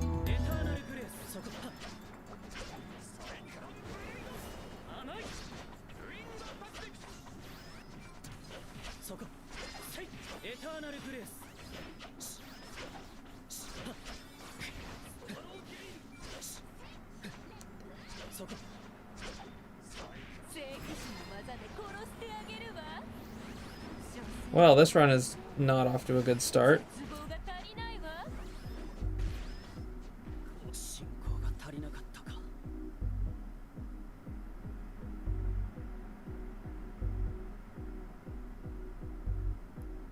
Yeah, Mars was kind of a mistake. Like, making a dragon that it's so easy to upkeep that 80% conditional. Like, if it's an HP 70 equals extra strength, might be more acceptable, but it wasn't. Like, and now the cat's out of the bag, there's no putting it back. Like, Mars is just that strong, and that's our new level of power that we're working with. So I'm hoping Draconic Essences kind of do something to alleviate that.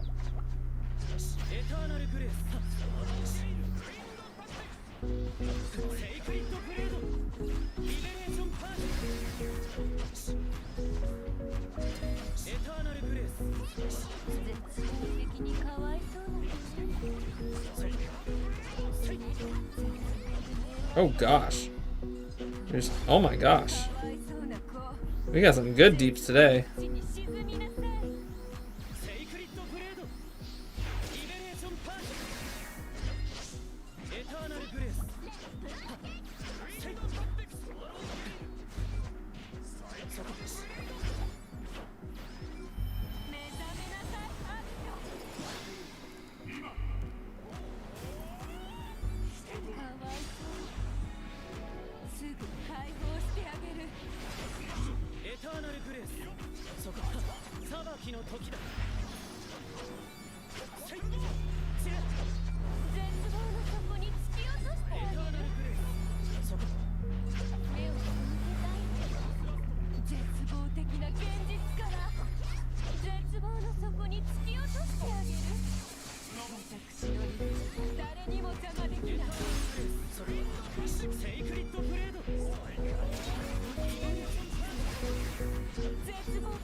Man, I should really remember to use my force charge. I don't use it because I'm always like, but what if I need it later? And then, you know,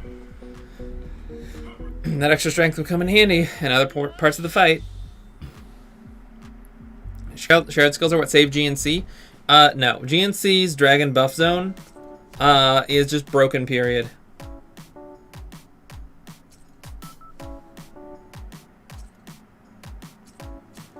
Alright, I'll farm until I'm out of wings. I'll use like one more ash to get up to 9.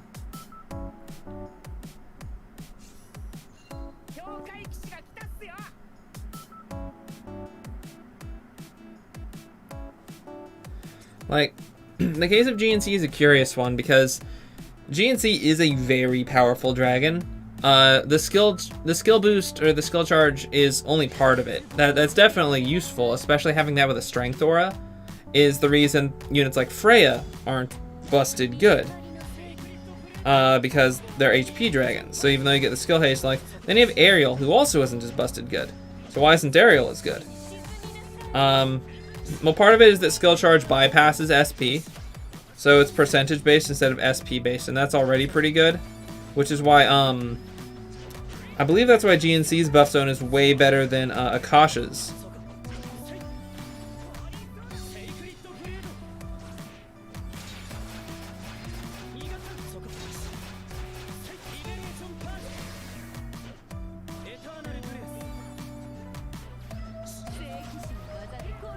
Uh-oh. Our DPS is looking a bit low.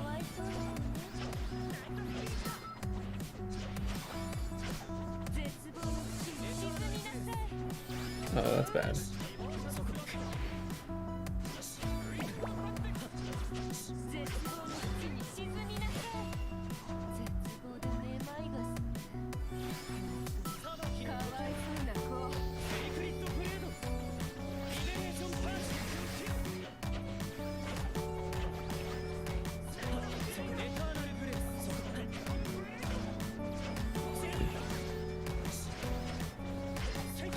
Don't die, I'll drag it in a, you know, whatever.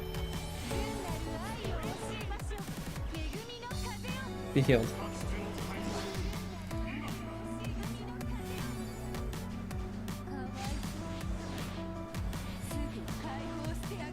Yeah, shared skills being recharged a percentage is really good. So, like, GNC is good for 3 reasons. First of all, it's a strength dragon with a skill boost aura, or skill charge aura. Second of all, shared skills make really good because, you know, shared skills. And boosting a percentage of those is very powerful. And finally is the buff zone.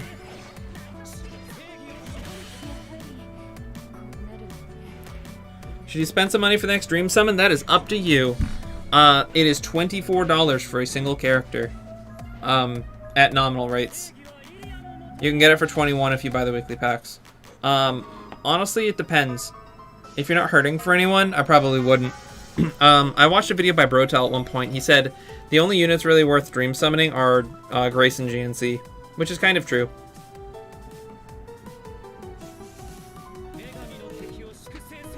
I'm personally, like, I had some recent spending blunders with Leonidas where I had to spark him, and with the Pecorin banner, where spending didn't actually get me anything, and I actually got Mitsuba and Pecorin after I spent with Wormite that I naturally got.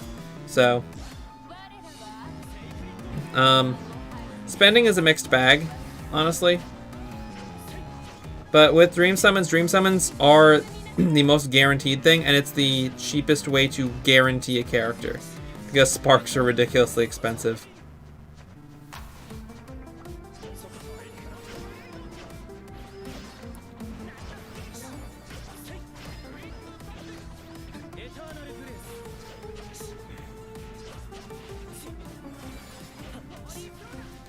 So also with the Wormite drop kind of tells me, I did a stupid, oh that's gonna hurt. Unfreeze me please. Thank you.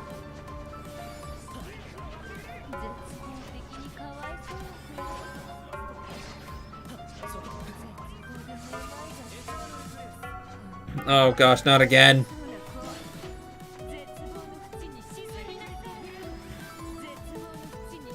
But yeah, so what the decreased amount of Wormite tells me is that Cygames isn't confident that we won't get lucky enough with a lot of amount of stuff to get before sparking. But like the last banner was really rough. Like the Dragalia Defenders banner. Like I don't think I saw a single summoning video where everyone got what they were after and walked away peacefully. Like every single video, like Xenos Eyeless was painful. Who else did I watch? Was Orthodox maybe? But yeah, just like all of the summoning I watched was painful. Mine was painful. Like I did maybe 60 summons. Got 1 Victor, no Lily. I won't spoil what happened in Xenos Eyeless's, but it was pain.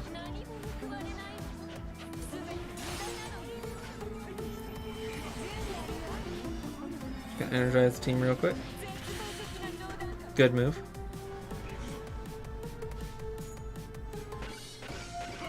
But yeah, as far as spending goes, Dream Summons are the only guaranteed value.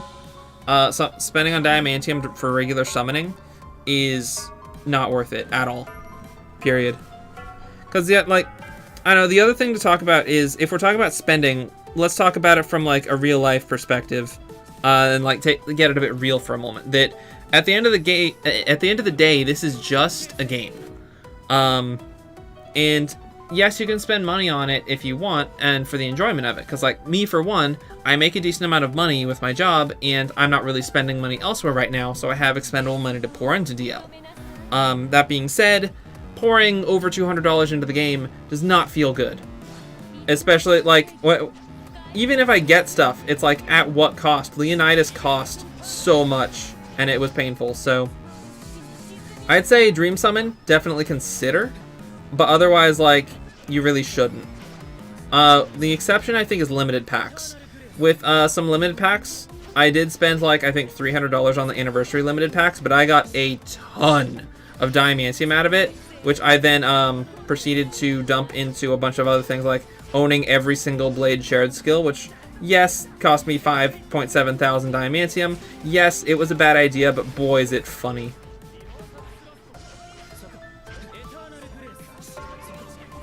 I do not presently have... Oh, not again. I do not presently have every single Blade shared skill. as I got Mitsuba and didn't have enough to buy tomes. Killer, killer, killer, killer. Oh, yeah, there we go. Alright, this is going to be my last run.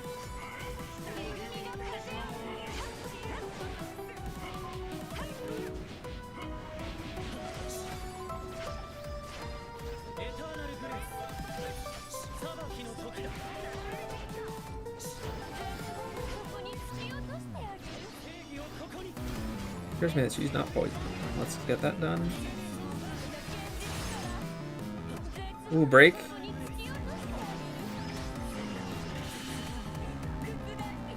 Oh, I was trying to charge a 4-strike so I could get my skill up for a better break, and I was like, why can't I 4-strike? And in all of the hullabaloo going on, I couldn't even see that we cleared the quest.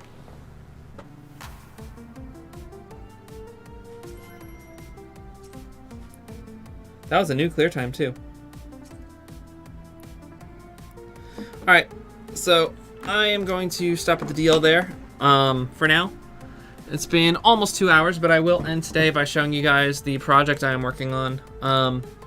So, some of you may or may not know I'm a game developer, and it's my game, The Soul Device, I made available on Steam over 2 years ago, and I'm currently working on a sequel for it. So let me get the testing copy run.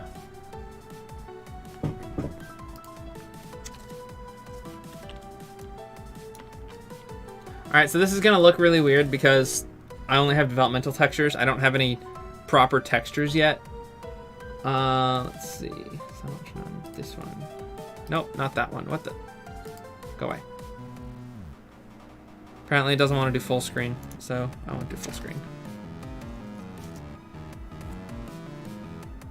And this one. There we go.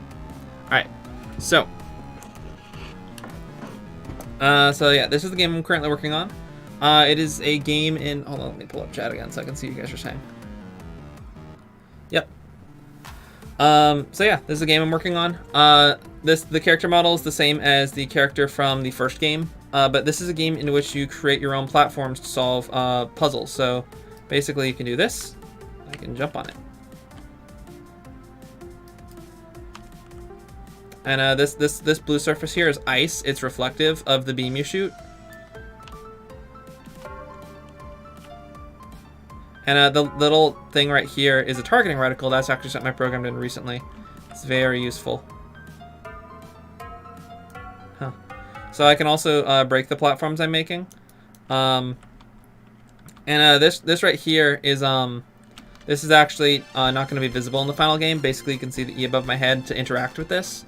This opens up a menu for the upgrades menu. I'm currently working on this. It's going to have upgrade buttons over on the right, so I can purchase upgrades for the device. And so, and these icons say 1, 2, and 3 and whatnot are going to be like different icons to represent what it actually does.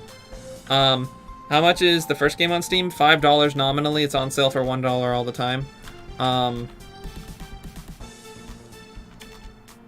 So the other thing I can do is I can fly. So you'll notice in the top I have health. So basically using your device costs health. So this is the smelt device. It shoots out arcing projectiles that also melt ice. So yeah, using the devices costs health, and when if your health reaches 0, you do die. I haven't implemented death yet. Yeah, so you can see like with this beam, it can drain it. So this drains health really slowly compared to some of the other things you can do. So the smelt device, for instance, can damage characters. And so you'll see this bar right here with the blue that gets bigger and smaller depending on the position of my mouse. That is the forcefulness of a shot, and it varies based on how far the mouse is from the player because you aim with your mouse. And you'll see the targeting reticle moving as I move my mouse a bit. So I want to do that so that this goes through the enemy over there, and this will kill the enemy with enough shots. There we go, enemy's dead. And so the enemy exploded into particles that I collected, and that is one of the collectibles of the game that actually tie into upgrades. So yep, the third device is the ice device. This coats surfaces in ice, which, as I demonstrated earlier, is reflective. So this is the heat wave function of the smelt device. So I can place on this again. So yeah, the devices have different functions too. So this one can shoot out like a shotgun. So this will deal more damage overall to an enemy if they're right in front of you. It also has the heat wave function, which melts ice. The first device also has a quick build function that allows you to do this.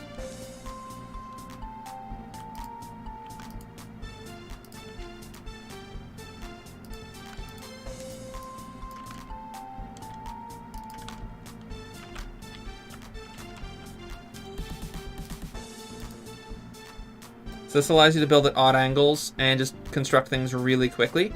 It's useful for blocking things from enemies. Do I plan to do a Patreon ever? I was actually planning on doing a Kickstarter for this game. Literally just $100 to get it on Steam. But I'm probably just going to fund that myself at this point. And as far as Patreon goes, I don't currently plan to do a Patreon. I don't particularly like monetizing my things. Like, literally the only thing I sell is my game. My first game, like it and its soundtrack, are the only thing I charge money for.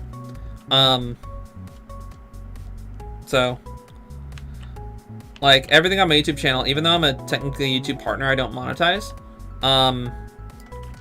Because, like, if I'm making, like, a 3-minute how to play, I don't want there to be, like, a 15-second ad at the start.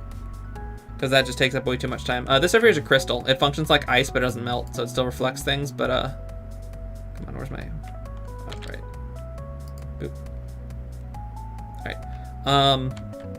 So yeah, the quick build for the smelt device actually shoots out a helium-infused block that floats. Oh. It apparently has text as well. It doesn't fall? Why doesn't it fall? Oh. I probably removed falling for, difficulty reasons. Yes. The music for the first Soul device was composed by me. I'm also working on the music for this game passively as well. Just whenever I come up with a cool idea for something. But yeah, so I can do this, and then I can do this. Ta-da. But these decay really fast, so these don't stick around. So yeah, when that breaks, the whole thing just breaks. So the ice device, aside from making, or I call it the spray device in this game. It's called the ice device in the first game. But in this game, it's called the spray device. It sprays out ice, or it sprays out water that freezes to ice when it hits a surface. Its secondary fire shoots out an icicle that, when it hits a surface, expands. So it turns distant surfaces icy. And then its third fire shoots out a little orb that you'll see the targeting reticle for, that when it hits a surface, erupts into an icicle that is perpendicular to the surface. Or you'll see it's not perfectly perpendicular here. That's because I have a real-time algorithm that checks for the surface angle. And if it's on a corner, it will treat the corner as if it's rounded. Gosh, this targeting reticle is so useful. I didn't have this until a couple days ago. Being able to just see where I'm going to land things is great. Anyway, but yeah, and so instead of a quick build for the ice device, it instead has a scope. So middle clicking will activate the scope. So the scope will move based on the position of the mouse to the player. So if you're using something like the secondary fire, which shoots an icicle that hits things, you can do this. And you'll see it wraps around corners too. So like I couldn't normally see that from over here, and I'd be shooting icicles just off into the distance.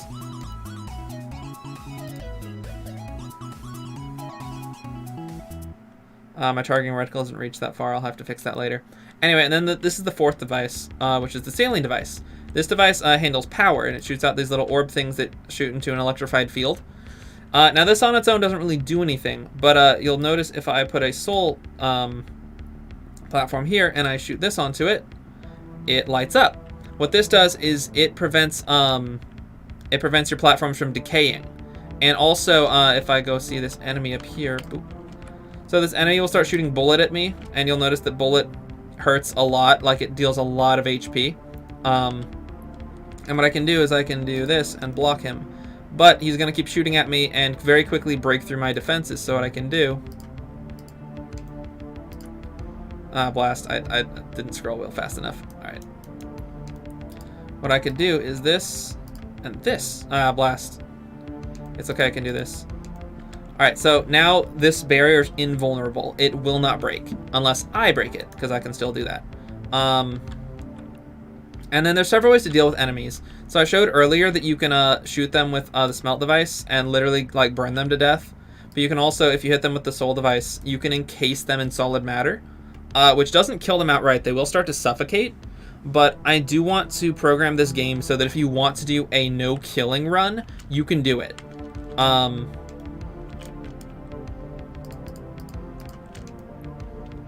So like he's still shooting off in this direction because I've programmed the AI is definitely not ready yet. I programmed it so it will the AI will try and figure out where you are even if it can't see you and shoot in the last place it saw you. As far as the story goes, so the story of the first game, I tried to make it like a little bit mysterious early on. Basically, you're on a spaceship and everyone else is gone. You're left with a message saying, please report to the bridge. And as you go along, you find out that the ship you're on, it's basically kind of a research ship for a science company that I will name in the second game. So the game is themed kind of a cross between Metroid and Portal. It pulls heavily from Portal in a lot of aspects and Metroid a little bit in how it plays. But like with the story, basically you need to find out what happened to the ship and where everyone else is, and eventually the goal of the game is basically to just get off the ship, to escape it. And the first game has 3 different endings. The first one is the canon one, where this game will pick up from, but the other endings are fun too. The second and third ending are a little... What the heck? Intriguing. I think I hit that at literally a perfect angle. Yeah, that's weird. Anyway. This game still has a few bugs to work out, but I'm working on it. So, I gotta balance working on this with working on this weekend's How to Play with, I also want to live stream Age of Calamity some more. But yeah. So, this is what I have to show for now. There's actually a bunch of other stuff that I haven't shown off that I've been working on for this game's DLC. Because it will have, like, a fully fledged DLC that was designed from the get-go of, like, the development cycle. So it's like, it's not some afterthought DLC. It's like, was designed from the game's conception DLC. So, anyway, that about does it. I'm starting to get hungry, so I think I'm going to go investigate some food, like dinner. But thank you all for joining me, and should you buy Age of Calamity? It's up to you. It's fun. If you enjoyed Hyrule Warriors, I'd recommend it.